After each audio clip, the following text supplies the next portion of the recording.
Good morning. This is Don V with Truth Be Told. Hope everybody's having a wonderful Thursday morning.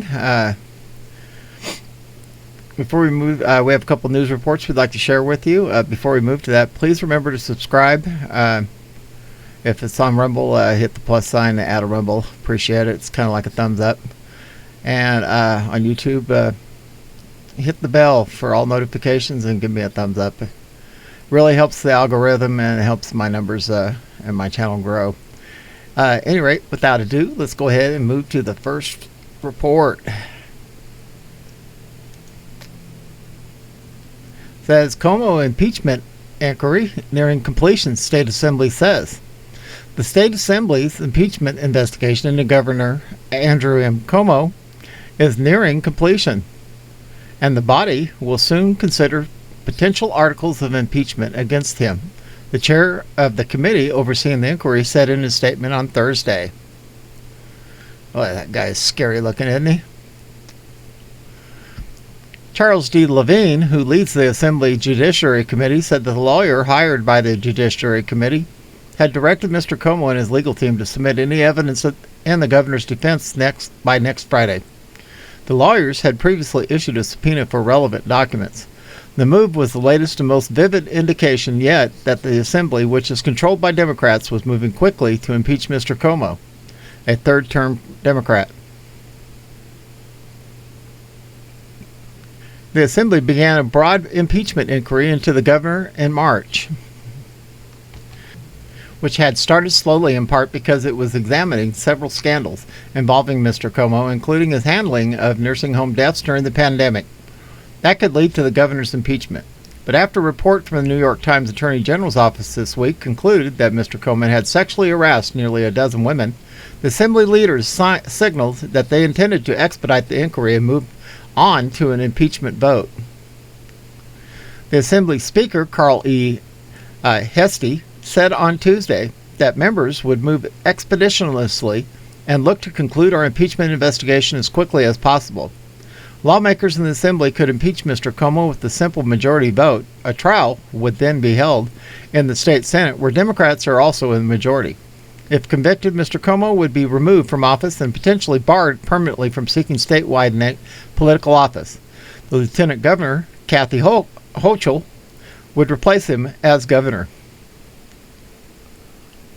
The impeachment investigation initially had four main focus points: the sexual harassment allegations, Mr. Cuomo's handling of data about nursing home deaths, and whether he used state resources to write his memoir about the pandemic, and whether his administration covered up potential structural problems on the Governor Mario M. Cuomo Bridge. One assemblyman on the committee said on Wednesday that the investigation had been redirecting away from the bridge allegations to other areas, which several others close to the investigation confirmed. Mr. Levine's statement did not provide a likely end date for the impeachment investigation, and several members of his committees have said that they will take as long as needed in order to assemble the strongest possible case for impeachment in preparation for a trial. A person familiar with the process said earlier this week that it could take a month to complete the inquiry and draw up the articles of impeachment. The committee is next scheduled to meet on Monday morning in Albany. Mr. Cuomo, who has denied ever touching anyone inappropriately, has for months refused to heed calls for his resignation. In the wake of the Attorney General's report, his support has dropped among the public, and he has seen defections from some of his most loyal backers. Yay! Next report is on the red state. It says, after Joe Biden negates property rights, Liz Cheney focuses on what truly matters. Yeah, this skank. Who cares what she does? This week, the Biden administration, direct defiance of the Supreme Court warning, had a CDC issue an extension to the eviction moratorium.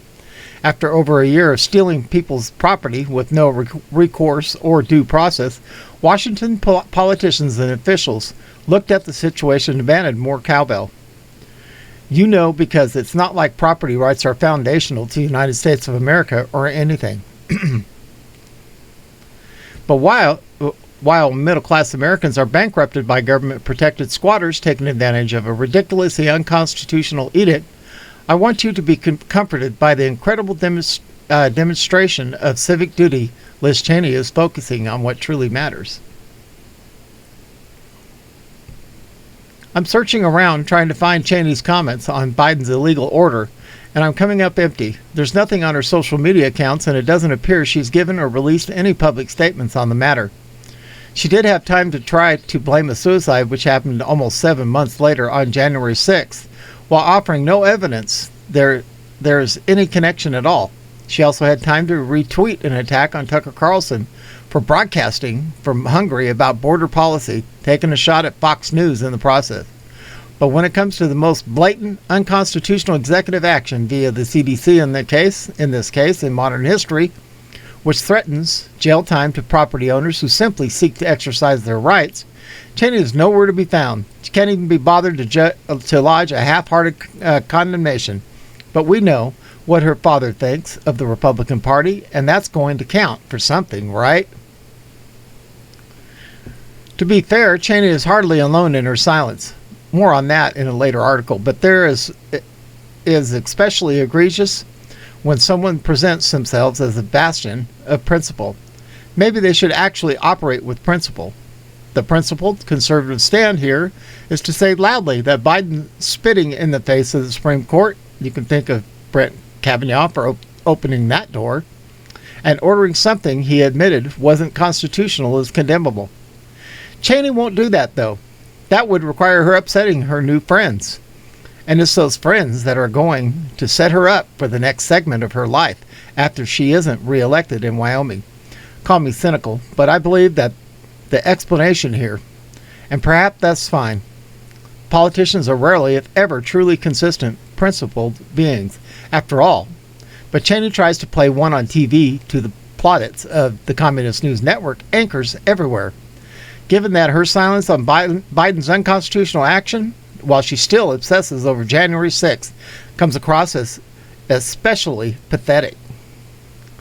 Couple this with the GOP senators who are still rushing to hand Joe Biden his infrastructure deal, and you begin to get a clear picture of just why 2016 happened and why it's going to happen again. At any rate, moving on to the next report.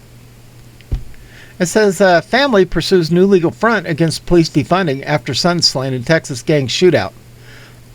Relatives of Douglas Cantor to sue Austin, Texas, claiming politicians can't be immune from the intentional act of defunding.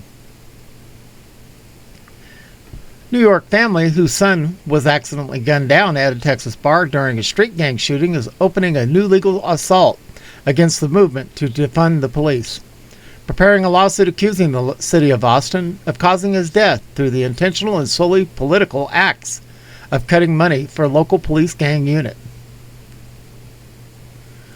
Lawyers for the mother and surviving relatives of Douglas Cantor, 25, filed notice this week that the city of Austin about their intent to sue under Texas law, a move that, if successful, could lead to more legal challenges in other jurisdictions where police funding has been cut and violence has risen.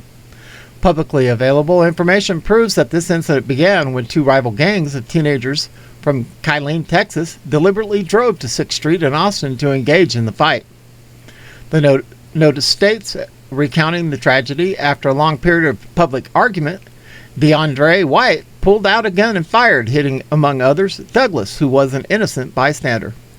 Ordinary government officials are afforded legal immunity for the policy decisions they make, even if they are negligent.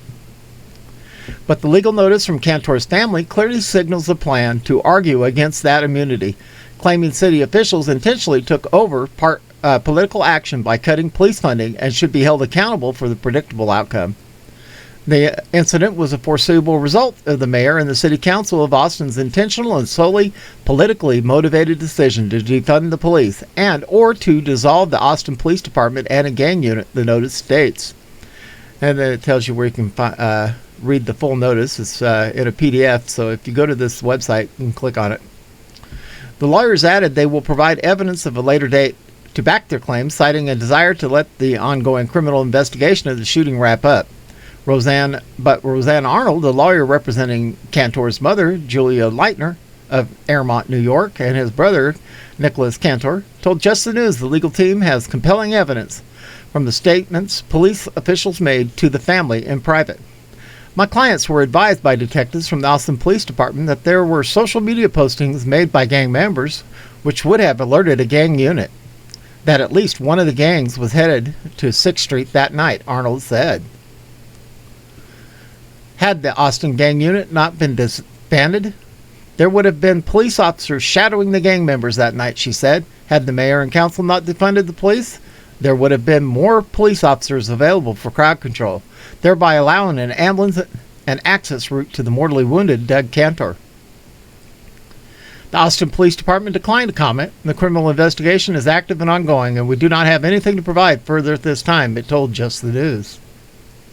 In the aftermath of George Floyd's killing in Minneapolis, you mean his overdose? The Austin City Council unanimously voted last August to cut its police department budget by $150 million. The decision was driven by more than Floyd, including a local police shooting of an unarmed black Hispanic man, as well as a fatal citizen shooting of an anti-police protester. Cuts were sharply criticized by police, as well as Texas Republican Governor Greg Abbott, who warned the decision put the brave men and women of the Austin Police Department and their families at greater risk and paves the way for lawlessness. Public safety is job one, and Austin has abandoned that duty, Abbott said at the time. Immediately after the cuts were imposed, then Police Chief Brian Manley announced his unit that tracks gang members was being dissolved. In February, Manley stepped down for a little over 4 years in the chief's job and 30 years with the department. Violence in Austin has since soared. Last week, it was reported the city's 48 homicide investigations as of early August surpassed the 45 in all of 2020. In May, the city acknowledged police staff shortages had led to a 30% increase in 911 response times. Cantor, a tourist visiting Austin, was struck by gunfire in the early morning hours of June 12 while visiting a bar, one of several incidental casualties of a shooting begun by two rival gangs. His death provided an emotional reminder of the consequences of Austin's crime surge. Former New York PD Commissioner Bernard Carrick said that if Cantor's lawsuit succeeds, it could open up an avalanche of lawsuits from other victimized by crimes connected to defunding movement. The sovereign immunity argument historically has been about negligence. You put out an order and something happens that is not your doing, or because you didn't know better, then you have this immunity, Carrick explained in an interview. These defunding decisions are intentional policies put in place for political reasons and not any other reason, he added. Nobody can say that there is a benefit to the community. Every expert says it's detrimental to society, to the community, to the black community that is disproportionately affected by the rise in violence, yet they do it for political reasons, and that is an intentional act that can and should overcome that sovereign immunity agreement. Carrick was asked whether other crime victims are likely to follow suit. 100%, he answered.